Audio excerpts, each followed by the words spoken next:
ভাইয়া অপুরা, তোমরা যারা 2026 সালে এসএসসি পরীক্ষা দিচ্ছ, তোমরা জানো যে আমি তোমাদের জন্য এসএসসি 2026 সালে যারা পরীক্ষা দিচ্ছ তাদের জন্য সাজেশন দিচ্ছি প্রত্যেকটা বিষয়ের ইনশাল্লাহ। সেই ধারাবাহিকতায় আজকে আমরা গণিতের সাজেশন দেব এবং আমি যে সাজেশন দেব ইনশাল্লাহ 100% কমনের নিশ্চয়তা থাকবে। এই সাজেশনের আমি যে টাইপ ভিত্তিক প্রশ্নগুলো দেব সৃজনশীলে ইনশাল্লাহ তোমরা 50-এর মধ্যে 50-এই উঠাইতে পারবা এই সাজেশন থেকে। তার আগে তোমাদের একটু বলে রাখি, তোমাদের সংক্ষিপ্ত সিলেবাস তোমরা জানো, তোমাদের সংক্ষিপ্ত সিলেবাসে তোমাদের অধ্যায় দেওয়া আছে হচ্ছে 8টা। এই 8টা অধ্যায়ের মধ্যে তোমরা জানো বীজগণিতে তোমাদের 3টা অধ্যায় দেওয়া আছে। একটা হচ্ছে দ্বিতীয় অধ্যায় সেট ফাংশন, এরপর 11 নম্বর অধ্যায় অনুপাত সমানুপাত এবং আর একটা হচ্ছে বীজগাণিতিক রাশি, সেটা হচ্ছে তৃতীয় অধ্যায়। এই 3টা অধ্যায় থেকে তোমাদের বীজগণিত পার্টে 2টা প্রশ্ন থাকবে। তো তোমরা যদি এখান থেকে তোমাদের একটা প্রশ্নের অ্যান্সার দাও এবং পরিসংখ্যান থেকে যদি তুমি 2টা প্রশ্নের অ্যান্সার দাও, এইভাবেও কিন্তু তুমি 50-এর অ্যান্সার দিতে পারবা। তো তাহলে তুমি যদি চাও যে আমি সেট ফাংশন এবং অনুপাত সমানুপাত করব, বীজগাণিতিক রাশি করব না, তাহলেও হবে। অথবা তুমি যদি চাও অর্থাৎ 3টা অধ্যায়ের মধ্যে তোমাকে কমপক্ষে 2টা অধ্যায় কমপ্লিট করে যদি তুমি যেতে পারো, তাহলে অবশ্যই এখান থেকে তুমি একটা প্রশ্নের অনায়াসে অ্যান্সার করতে পারবা। তো সেট ফাংশন থেকে আমাদের দিনাজপুর বোর্ডে বরাবরই প্রশ্ন আসে। দিনাজপুর বোর্ড ছাড়াও আরও অন্যান্য বোর্ডেও সেট ফাংশন থেকে অসংখ্যবার প্রশ্ন এসেছে এবং যেহেতু বিগত সালে 3টা প্রশ্ন এসেছিল, সেই কারণে সেট ফাংশন থেকে প্রশ্ন আসার পরও অন্য অধ্যায় থেকে আসতো। কিন্তু যেহেতু এবার হচ্ছে 2টা সৃজনশীল প্রশ্ন থাকবে, সো বলা যাচ্ছে না সেট ফাংশন থেকে আসবে কি না। তো সেট ফাংশন থেকে তারপরও আসার সম্ভাবনা অনেক বেশি। তো সেট ফাংশন থেকে আমি যে 6টা টাইপের অঙ্ক দেখাবো, এই 6টা টাইপের অঙ্ক যদি তোমরা সঠিকভাবে কেউ করতে পারো, তাহলে ইনশাল্লাহ সেট ফাংশন থেকে তোমরা কমন পাবা। তার মধ্যে টাইপ 1-এ আমি যেটা দিয়েছি 2n-কে সমর্থন করে, এটা কোনো না কোনো বোর্ড পরীক্ষায় ইনশাল্লাহ খ অথবা গ নাম্বারের জন্য আমি যে এখানে টাইপ 1-এ 7টা ম্যাথ দিয়েছি, এই 7টা ম্যাথ যদি সঠিকভাবে তোমরা কেউ সলভ করতে পারো, তাহলে হুবহু যদি এই ম্যাথগুলো নাও আসে, হয়তোবা কোনো সংখ্যা চেঞ্জ করে দিয়েও যদি আসে, ইনশাল্লাহ এই যে আমি 7টা অঙ্ক দিয়েছি, এই 7টা অঙ্ক যদি তোমরা সঠিকভাবে করতে পারো, তাহলে কোনো না কোনো বোর্ড পরীক্ষায় ইনশাল্লাহ এই টাইপ 1 থেকে তোমাদের পরীক্ষায় এবার আসবেই। সেই জন্য টাইপ 1টাকে আমি 3 স্টার দিয়ে রেখেছি, এটা তোমরা বেশি করে দেখবা। এরপর টাইপ 2, টাইপ 2-তে আমি যে ম্যাথগুলো দিয়েছি এটা হচ্ছে ক্রমজোড়ের ম্যাথ। এই ক্রমজোড়ের ম্যাথগুলো তোমাদের খ নাম্বার অথবা গ নাম্বারের জন্য আসতে পারে, ঠিক আছে, কিন্তু তার চেয়ে বেশি গুরুত্বপূর্ণ হচ্ছে তোমাদের সংক্ষিপ্ত প্রশ্নের জন্য, বিশেষ করে সংক্ষিপ্ত প্রশ্নের জন্য। কারণ তোমরা জানো তোমাদের এবার সংক্ষিপ্ত প্রশ্ন আছে, অর্থাৎ আমি যে এখানে সাজেশনটা দিচ্ছি এটা শুধুমাত্র যে সৃজনশীল অংশটা না, এখানে কিন্তু শর্ট, অর্থাৎ তোমাদের যে সংক্ষিপ্ত প্রশ্ন থাকবে সেই সংক্ষিপ্ত প্রশ্নও তোমরা এখান থেকে ইনশাল্লাহ কমন পাবা। এরপর আমরা যদি টাইপ 3-তে চলে যাই, এটাও খুবই গুরুত্বপূর্ণ। তোমরা জানো এখান থেকে এই যে ফাংশনের যে অঙ্কগুলো আছে, এখান থেকে যে এক্সের মান নির্ণয় করতে বলে, তো এই টাইপ 3টাকেও আমি 3 স্টার দিয়ে রেখেছি। তোমরা এই টাইপ 3-র ম্যাথগুলোকেও করার চেষ্টা করবা। এরপর আমি যদি টাইপ 4-এ চলে যাই, টাইপ 4-এ যে ম্যাথগুলো দিয়েছি ডোমেন এবং রেঞ্জ, তোমরা এটা শিওর, যদি আমি এটা বলি যে যদি সেট ফাংশন থেকে প্রশ্ন আসে, তাহলে অবশ্যই ডোম রেঞ্জ থেকে প্রশ্ন আসবে, অথবা 2n-কে সমর্থন করে এখান থেকে প্রশ্ন আসবে। অর্থাৎ টাইপ 1 অথবা টাইপ আমার যে 4 দেওয়া আছে, যদি কেউ এই দুটা ভালোভাবে করো, তাহলে 100% গ্যারান্টি দিয়ে বলবো আমি যে টাইপ 1 অথবা টাইপ 4 এটা যদি সেট ফাংশন থেকে সৃজনশীল প্রশ্ন একটা আসে, তাহলে অবশ্যই এখান থেকেই প্রশ্ন আসবে। এরপর আমি টাইপ 5-এ সেট সংক্রান্ত আরও কয়েকটি প্রশ্ন দেওয়ার চেষ্টা করেছি, যেগুলো প্রমাণের অঙ্ক। তো এগুলো তোমরা একটু দেখে যাবা, এগুলোও আসে, মাদ্রাসা বোর্ডে এবার এসেছিল এখান থেকে। এরপর আমি টাইপ 6-এ যে ম্যাথগুলো দিয়েছি এটা খুবই গুরুত্বপূর্ণ। তোমরা জানো এখান থেকে তোমাদের অঙ্ক আসার পসিবিলিটি অনেক বেশি। বিশেষ করে আমি যদি তোমাদের বোর্ড বইয়ের অঙ্কগুলো বলি, তোমাদের বোর্ড বইয়ের 2.2-এর 15, 16 এবং উদাহরণ 23 ফাংশনের যে অঙ্কগুলো আছে, এগুলো অবশ্যই ভালো করে দেখে যাবা। এই টাইপের ভিতর থেকেই তোমাদের প্রশ্ন আসবে। আমি এখানেও সেইগুলাই দেওয়ার চেষ্টা করেছি, অর্থাৎ 15, 16 এবং উদাহরণ 23 নিয়ে আমি এখানে 7টা ম্যাথ দিয়েছি। এই 7টা ম্যাথ বিগত সালে এসেছিল। তোমরা যদি এই 7টা ম্যাথ সঠিকভাবে কেউ সলভ করতে পারো তাহলে এখান থেকে যদি প্রশ্ন আসে ইনশাল্লাহ তোমরা পেয়ে যাবো। অর্থাৎ আমি এখানে সেট ফাংশনের 6টা টাইপের ম্যাথ দিয়েছি। এই 6টা টাইপের ম্যাথ যদি কেউ সঠিকভাবে তোমরা সলভ করতে পারো তাহলে ইনশাল্লাহ এখান থেকে তোমরা কমন পাবাই, 100% গ্যারান্টি দিয়ে বলতে পারি। এরপর ক বা সংক্ষিপ্তের জন্য তোমরা কি করবা সেট ফাংশন থেকে, সেটা হচ্ছে তোমরা সেট গঠন পদ্ধতিতে প্রকাশ, এটা কম ইম্পর্টেন্ট 1 নম্বরটা। কিন্তু 2 নম্বর যেটা দেওয়া আছে সেটকে তালিকা পদ্ধতিতে প্রকাশ করো, অবশ্যই এটা খুবই গুরুত্বপূর্ণ এবং এখান থেকে তোমাদের পরীক্ষায় আসবে। হয় ক নম্বরের জন্য, বিশেষ করে ক নম্বরের জন্য যে সেট ফাংশন থেকে প্রশ্ন আসে, ক নম্বরের জন্য এখান থেকে আসার সম্ভাবনা অনেক বেশি, অথবা সংক্ষিপ্ত প্রশ্ন তো আসার সম্ভাবনা। কিন্তু 3 নম্বর যেটা দিয়েছি আমি ক্রম জোরের, এটা থেকে তোমাদের সংক্ষিপ্ত প্রশ্ন এবার আসবেই। ক্রম জোরের যে কোনো এক্স অথবা এক্স ওয়াই এর মান, এ বির মান, এম এন এর মান নির্ণয় করা আসবেই। কার্তিসীয় গুণন যে ইম্পর্টেন্ট আছে, যেটাকে আমরা ক্রস গুণন বলে থাকি, এটাও ইম্পর্টেন্ট আছে, এটাও একটু তোমরা দেখে রাখবা। এরপর 5 এবং 6 নম্বরে যে ম্যাথ 2 এর দিয়েছি আমি, এটা তোমাদের ক নম্বরের জন্য অসংখ্যবার পরীক্ষা এসেছিল বিগত সালে, অথবা তোমরা সংক্ষিপ্ত প্রশ্ন অবশ্যই সেট ফাংশন থেকে সংক্ষিপ্ততে 5 এবং 6 থেকে তোমরা প্রশ্ন পাবাই, 100% গ্যারান্টি। এরপর বীজগাণিতিক রাশি থেকে যদি আমরা বলি, বীজগাণিতিক রাশি থেকে হ্যাঁ, এই যে x⁵ + 1/x⁵ কিংবা x⁵ - 1/x⁵ এর যে মানগুলো, এটা খুবই গুরুত্বপূর্ণ এবং এখান থেকে তোমাদের পরীক্ষায় প্রশ্ন আসেই। তো বেশি করে দেখে যাবা টাইপ 1টা। এরপর টাইপ 2 যেটা দেওয়া আছে, এটা হচ্ছে রুটের ক্ষেত্রে যে p√1/p এই ধরনের যদি আসে তাহলে এটা দেখবা, এটাকে 2 স্টার দিয়ে আমি রেখেছি। এরপর টাইপ 3 এই ম্যাথগুলোও খুব বেশি গুরুত্বপূর্ণ না, যদিও বা এটা বরিশাল বোর্ড 25 সালে এসেছিল।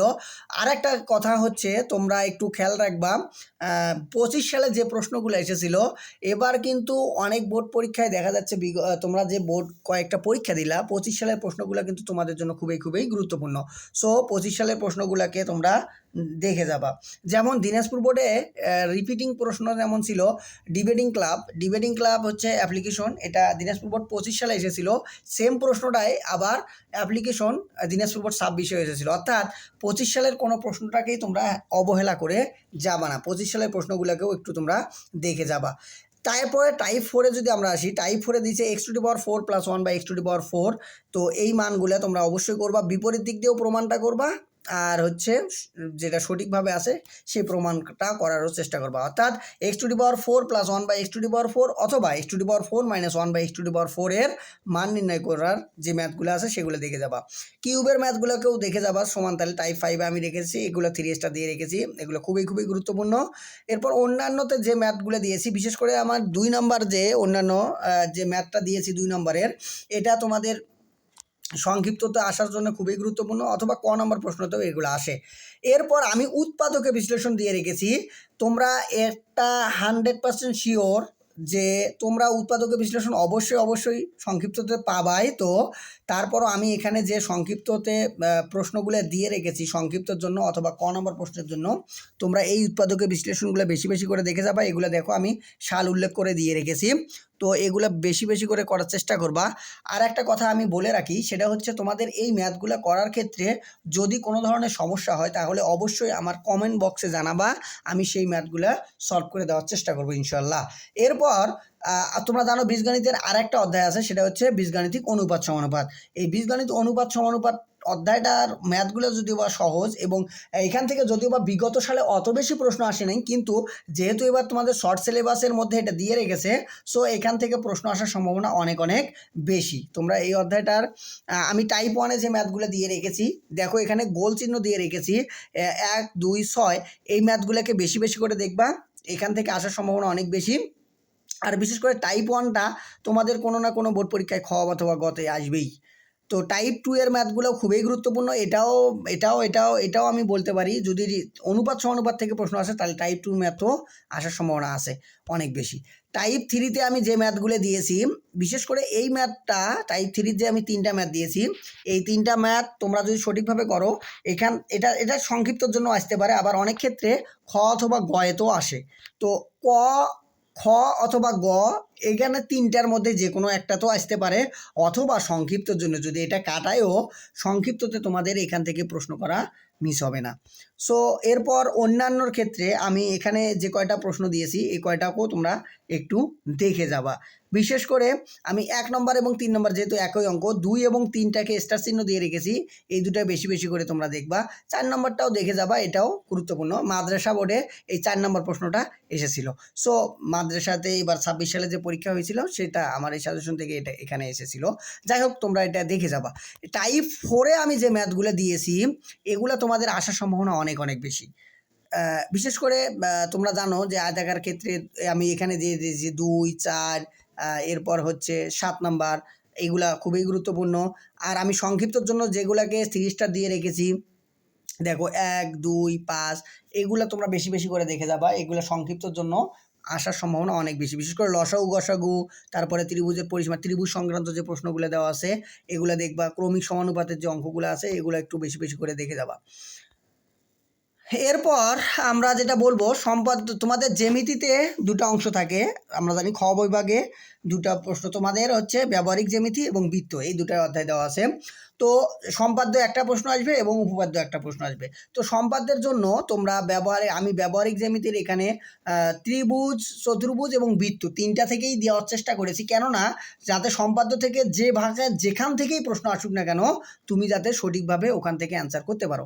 তো আমি এখানে যে কয়টা অঙ্ক দিয়েছি বিশেষ করে পরিসীমা সংক্রান্ত, এটা খুবই গুরুত্বপূর্ণ, এটা আসার সম্ভাবনা অনেক বেশি। এরপর ত্রিভুজের আরও কয়েকটা দিয়েছি, বিশেষ করে তোমার 1, 2, 3, এই যে 5 নম্বর যে প্রশ্নটা দেওয়া আছে, এই প্রশ্নটা এবার মাদ্রাসা বোর্ডে এসেছিল। তো তোমরা একটু দেখবা। আমার সাজেশন থেকে কিন্তু আলহামদুলিল্লাহ আবারও বলতেছি, মাদ্রাসা বোর্ডের যে পরীক্ষা হয়েছিল আমার যে ম্যাথ যে সাজেশনটা আছে এই সাজেশনটা থেকে ইনশাল্লাহ 100% কমন ছিল। সো এটা নিয়ে আমি এখনও ভিডিও তৈরি করি নাই, বাট পরবর্তীতে তোমাদের পরীক্ষা যখন শেষ হবে তখন আমি দেখাবো আমার সাজেশন থেকে আসলে কোন কোন জায়গায়। তারপরে তোমরা জানো আমি কয়েকটা পরীক্ষার প্রুফ দেখাইছি যে আমার সাজেশন থেকে 100% কোন কোন জায়গা থেকে কমন ছিল। সো তোমরা নির্দ্বিধায় আমার সাজেশন ফলো করে তোমরা এই ম্যাথগুলোকে করতে পারো, ইনশাল্লাহ তোমরা কমন পাবা।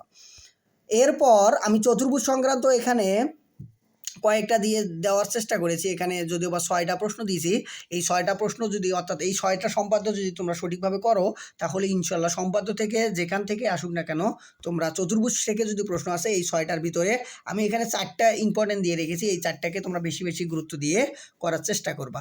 এরপর বৃত্ত সংক্রান্ত আমি এখানে দেখো 4টা প্রশ্ন বৃত্ত থেকে এখানে আমি 4টাকে গোল দিয়ে বিশেষ করে রেখেছি। এই 4টাকে গোল দেওয়া মানেই হচ্ছে এই 4টা বেশি বেশি ইম্পর্টেন্ট তোমাদের জন্য, এগুলো দেখে যাওয়ার চেষ্টা করবা। বিশেষ করে 1 নম্বরটা তো অনেক অনেক গুরুত্বপূর্ণ, যদিও বা দিনাজপুর বোর্ডে 25-এ 45 ডিগ্রিতে এসেছিল, তোমরা তারপর ওইটাকে দেখে যাবা, এটা তোমাদের গুরুত্বপূর্ণ। আর দিনাজপুর বোর্ডের জন্য আর একটা জিনিস বলে রাখি, সেটা হচ্ছে দিনাজপুর বোর্ডে কিন্তু 25 সালে এই যে 3 নম্বরের প্রশ্নর যেটা এই ধরনের এসেছিল। সো তোমরা ইচ্ছা করলে 3 নম্বরটাকে অ্যাভয়েড করেও দিতে পারো দিনাজপুর বোর্ডে যারা পরীক্ষা দিবা, অথবা করে দিতে পারো, এগুলো আসলে খুব বেশি একটা কঠিন না। এরপর সম্পাদ্য থেকে আমি ক নম্বর অথবা সংক্ষিপ্তের জন্য আমি এখানে যে কয়েকটা দিয়েছি এগুলো বিশেষ করে তোমরা দেখে যাবা। 3 নম্বরটা পেন্সিল কম্পাসের সাহায্যে, এটা তোমাদের সংক্ষিপ্ত প্রশ্ন তো আসতেই পারে, আসবেই, এবং ক নম্বরের জন্য ইনশাল্লাহ এখান থেকে প্রশ্ন আসলে এটা আসার সম্ভাবনা অনেক অনেক বেশি। তারপর সমবাহু ত্রিভুজের পরিসীমা বা দৈর্ঘ্যের দৈর্ঘ্য দেওয়া থাকে বা বাহুর দৈর্ঘ্য দেওয়া থাকলে ত্রিভুজ আট করতে বলতে পারে অথবা বর্গ আট করতে বলতে পারে, এটাও তোমরা দেখে যাবা। এরপর উপপাদ্যের জন্য আমি এখানে খুব বেশি একটা দেই নাই। উপপাদ্য আমি যে কয়েকটা বোর্ড কোশ্চেন দিয়েছি, তোমরা অনেকে উপপাদ্যটাকে ভয় করো, তো আসলে ভয় পাওয়ার কিছু নাই। আমি এখানে উপপাদ্য জাস্ট 8টা দিয়ে রেখেছি। এই 8টা উপপাদ্য যদি তোমরা পড়ো তাহলে ইনশাল্লাহ এখান থেকে উপপাদ্য তোমরা কমন পাবা।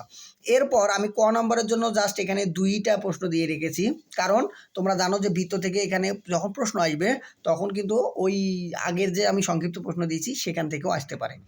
এরপর আমরা জানি ত্রিকোণমিতি এবং তোমাদের পরিমিতি, এখান থেকে 2টা প্রশ্ন আসবে। সো গ বিভাগে তো ত্রিকোণমিতির জন্য আমি টাইপ 1-এ এখানে দেখো 4টা ম্যাথকে গোল দিয়ে রেখেছি। এই 4টা ম্যাথকে তোমরা দেখার চেষ্টা করবা। তারপরে দিনাজপুর বোর্ড 25-এ প্রথম প্রশ্নটা এসেছিল। এটা দিনাজপুর বোর্ডের জন্য ইম্পর্টেন্ট না হলেও অন্যান্য বোর্ডের জন্য কিন্তু খুবই গুরুত্বপূর্ণ। দেখো রাজশাহী বোর্ড 25 সালেও এসেছিল, দিনাজপুর বোর্ড 25 সালেও এসেছিল 1 নম্বর যে ম্যাথটা আছে। অর্থাৎ আমি 1, 3, 5, 6 যে গোল চিহ্ন দিয়ে রেখেছি এগুলাকে তোমরা বেশি বেশি করে করার চেষ্টা করবা, তাহলে এই টাইপের যতগুলো ম্যাথ আছে সবগুলো ইনশাল্লাহ হয়ে যাবে। এরপর টাইপ 2-তে আমি এখানে 5টা ম্যাথ দেওয়ার চেষ্টা করেছি। এখান থেকে তোমরা 2টা ম্যাথ করার চেষ্টা করবা, বিশেষ করে 1 এবং 3 এই দুটো যদি সঠিকভাবে করতে পারো। আর আমি ভিডিওতেও এর আগে এই অঙ্কগুলো করার চেষ্টা করেছি এবং সলভ করে দিয়েছি। তোমরা তারপরও যদি তোমাদের সমস্যা হয় তাহলে অবশ্যই আমাকে কমেন্ট করে জানাবা, আমি সেটার অ্যান্সার করে দেওয়ার চেষ্টা করব। তারপর টাইপ 3-তে আমি এখানে 7টা ম্যাথ দিয়েছি, বিশেষ করে তার মধ্যে 3টাকে গোল দিয়ে রেখেছি। এই 3টা বেশি বেশি গুরুত্বপূর্ণ, সেটা হচ্ছে 1, 4 এবং 6। এরপর টাইপ 4-এ আমি এটাকেও 3 স্টার দিয়ে রেখেছি। এখান থেকে টাইপ 4-এ তোমরা 1, 3, 5 এটাকে বেশি বেশি করে দেখবা। এরপর টাইপ 5 এখান থেকে তো অবশ্যই তোমাদের প্রশ্ন আসবেই। ত্রিকোণমিতি থেকে যদি প্রশ্ন আসে অবশ্যই টাইপ 5 থেকে তোমাদের প্রশ্ন আসবে। সেখান থেকে আমি কয়েকটা প্রশ্ন একটু বেশি করে গোল দিয়ে রেখেছি, বা যেগুলো তোমাদের খুবই গুরুত্বপূর্ণ, সেটা হচ্ছে 1, 6, 7, 8, 9, 10 এগুলোকে বেশি করে দেখবা, ইনশাল্লাহ এখান থেকে তোমাদের পরীক্ষায় আসবে। এরপর টাইপ 6 আমি অন্যান্য রেখেছি, যদি তোমাদের চিত্র সংক্রান্ত কোনো প্রশ্ন আসে তাহলে 1 এবং 5 নম্বরটা একটু দেখে যাবা, তাহলে ইনশাল্লাহ এখান থেকে। অর্থাৎ আমি এখানে ত্রিকোণমিতির যেগুলা দিলাম এগুলো যদি তোমরা সঠিকভাবে করে যাও তাহলে ইনশাল্লাহ তোমরা এখান থেকেই সংক্ষিপ্ত কিংবা তোমাদের যে সৃজনশীল প্রশ্ন থাকবে সেখানে খ এবং গ এর জন্য এখান থেকে কমন পাবা। আর সংক্ষিপ্ত বা ক নম্বরের জন্য আমি এখানে কয়েকটা প্রশ্ন দেওয়ার চেষ্টা করেছি। আমি এখানে 16টা প্রশ্ন দিয়েছি। এই 16টা প্রশ্ন যদি তোমরা সঠিকভাবে করো তাহলে সংক্ষিপ্তর জন্য এখানে তোমাদের অনেক হেল্প হবে এবং এই 6 টাইপ থেকেই তোমাদের ইনশাল্লাহ পরীক্ষায় প্রশ্ন আসবে। এরপর আমি পরিসংখ্যান দেওয়ার চেষ্টা করেছি, আমি পরিমিতিটাকে লাস্টে দিছি। তোমরা পরিসংখ্যানটাকে বেশি বেশি গুরুত্ব দিয়ে পড়বা, কারণ পরিসংখ্যান থেকে 2টা প্রশ্ন আসবে, ইচ্ছা করলে তুমি 2টা প্রশ্নের অ্যান্সার দিতে পারবা। সো আমি এখানে পরিসংখ্যানের যেগুলো দিয়েছি, দেখো টাইপ 1-এর আমি 1 নম্বর এবং 2 নম্বর দিয়েছি। এটা হচ্ছে সংক্ষিপ্ত পদ্ধতিতে গড় অথবা গাণিতিক গড়। তোমরা জানো যে যদি তোমাদের সংখ্যা দেওয়া থাকে তাহলে সংখ্যা থেকে ম্যাক্সিমাম ক্ষেত্রে গাণিতিক গড় চেয়ে থাকে, মানে সারণী থেকে গাণিতিক গড় নির্ণয় করো এটা তাই। আবার সংক্ষিপ্ত পদ্ধতিতে গড়ও চেয়ে থাকে।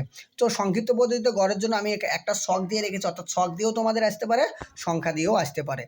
এরপর টাইপ 2 এর ক্ষেত্রে আমি দেখো 2 নম্বরটাকে বেশি গোল দিয়ে রেখেছি, কারণ 2 নম্বরটা তোমাদের জন্য খুবই গুরুত্বপূর্ণ, কেননা তোমাদের ছক দিয়েই প্রশ্ন আসার সম্ভাবনা অনেক অনেক বেশি। মধ্যক নির্ণয়ের ক্ষেত্রে তোমাদের যদি কখনো মানে হচ্ছে সংখ্যা দিয়ে দেওয়া থাকে তাহলেও দেখা যাবে যে আগে কখনো তোমাকে ছক বের করতে বলে, তো সেক্ষেত্রে তোমাদের সংখ্যা দিয়ে মধ্যক নির্ণয় করার জন্য যে জোরের ক্ষেত্রে মধ্যক বা বিজোড়ের ক্ষেত্রে মধ্যক, এটা হচ্ছে তোমাদের দরকার হয় না, এটা সংক্ষিপ্তর জন্য অথবা ক নম্বর প্রশ্নের জন্য তোমাদের গুরুত্বপূর্ণ।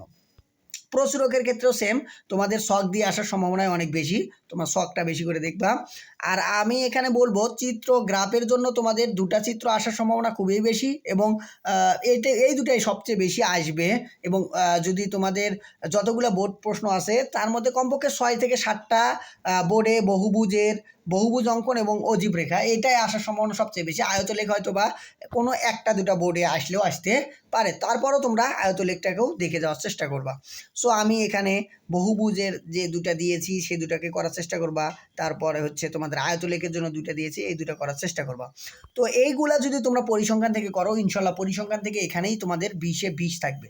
এরপর অ্যাভয়েড করার জন্য আমরা সংক্ষিপ্ত প্রশ্ন কিংবা ক নম্বর প্রশ্নের জন্য আমি এখানে যাতে আমাদের কখনো কোনো নাম্বার মিস না হয় সেই জন্য আমি এখানে কয়েকটা প্রশ্ন দিয়ে রেখেছি। এই সংক্ষিপ্ত প্রশ্নগুলো যদি তোমরা সলভ করতে পারো তোমাদের সংক্ষিপ্ত অথবা ক নম্বরের জন্য আর কোনো ধরনের সমস্যা হবে না। তোমরা 19 নম্বর, 20 নম্বর এবং 21 নম্বর এখানে যে আমি যে সংখ্যাগুলো দিয়েছি এগুলোও একটু দেখে যাওয়ার চেষ্টা করবা। এরপর আমরা লাস্ট পর্যায়ে যাচ্ছি পরিমিতি থেকে, অর্থাৎ তুমি যদি ত্রিকোণমিতি থেকে অ্যান্সার দিতে পারো তাহলে তোমাকে আর পরিমিতি টাচ করতে হবে না। তারপরও আমি এখানে পরিমিতির জন্য কয়েকটা প্রশ্ন দিয়েছি, জাস্ট হচ্ছে 15-16টা প্রশ্ন দিয়েছি, এই 16টা প্রশ্ন যদি তুমি করতে পারো তাহলে ইনশাল্লাহ তোমাদের পরীক্ষায় কমন আসবে। আমি যদি পরিশেষে তোমাদের বলি, তোমাদের জন্য সবচেয়ে সহজ ওয়ে অর্থাৎ ইজিয়েস্ট ওয়েতে কীভাবে তোমরা 70 নাম্বার পেতে পারো কোন কোন অধ্যায়গুলোকে গুরুত্ব দিয়ে পড়লে, তাহলে সেট ফাংশনটাকে তোমরা একটু গুরুত্ব দিবা। এরপর হচ্ছে অনুপাত সমানুপাতকে গুরুত্ব দিবা। যদি কেউ ভালো পারো বীজগাণিতিক রাশি তাহলে সে বীজগাণিতিক রাশি দেখতে পারো। অর্থাৎ তিনটা হচ্ছে তোমাদের বীজগণিতের অধ্যায়ের মধ্যে কমপক্ষে তোমরা দুটাকে বেশি বেশি গুরুত্ব দিয়ে দেখবা। যে যেটা ভালো পারো, তিনটার মধ্যে যে দুটো ভালো পারো সেই দুটাকে বেশি গুরুত্ব দিবা। এরপর তোমরা জ্যামিতির অংশ থেকে আমি এখানে সম্পাদ্য যেটা দিলাম, এই সম্পাদ্য জাস্ট এখানে আমার এই সাজেশনের 6 নম্বর এবং 7 নম্বর এবং 8 নম্বর পেজে আমি যে এই দুটা পেজে যে সম্পাদ্যগুলো দিয়েছি, এই সম্পাদ্যগুলো যদি কোনো কেউ সঠিকভাবে করতে পারো তাহলে ইনশাল্লাহ আমি গ্যারান্টি দিয়ে বলবো এখান থেকেই তোমরা সম্পাদ্য যেখান থেকে আসুক তোমরা এখান থেকে 10 পাবা। এরপর তোমরা হচ্ছে পরিমিতিটাকে ত্রিকোণমিতি এবং পরিমিতির মধ্যে তোমরা ত্রিকোণমিতিটাকে বেছে নিবা, কারণ ত্রিকোণমিতির হচ্ছে দুটো অধ্যায় 9.1 এবং 9.2। তোমাদের দূরত্ব উচ্চতা নেই যেহেতু, সেই জন্য এটা ইজিয়েস্ট ওয়ে, অর্থাৎ 9.1 এবং 9.2 যদি তোমরা সঠিকভাবে করতে পারো তাহলে তোমার আর পরিমিতির জন্য যেখানে 4টা অধ্যায় আছে 16.1, 16.2, 16.3, 16.4, এগুলা তোমাকে কষ্ট করে পড়তে হবে না। তাহলে তোমরা ইজিয়েস্ট ওয়েতে নাম্বার পেতে পারো ত্রিকোণমিতিটাকে যদি তোমরা ফোকাস দাও। এরপর ঘ অংশে যেটা আছে অর্থাৎ তোমার পরিসংখ্যান অংশে তথ্য উপাত্ত যেটা বলি, সেখানে যেটা আছে এটাতে তোমরা জানো এখান থেকে যদি দুটো প্রশ্নের অ্যান্সার তোমরা সঠিকভাবে দিতে পারো তাহলে খুব সহজেই তোমাদের পরীক্ষা অনেক ইজি হবে। সো আশা করা যায় তোমরা অনেক ভালো পরীক্ষা দিবা, দোয়া করি। আর আমার সাজেশনটা তোমরা দেখার চেষ্টা করবা, ইনশাল্লাহ এখান থেকে তোমাদের পরীক্ষায় কমন আসবে। আসসালামু আলাইকুম।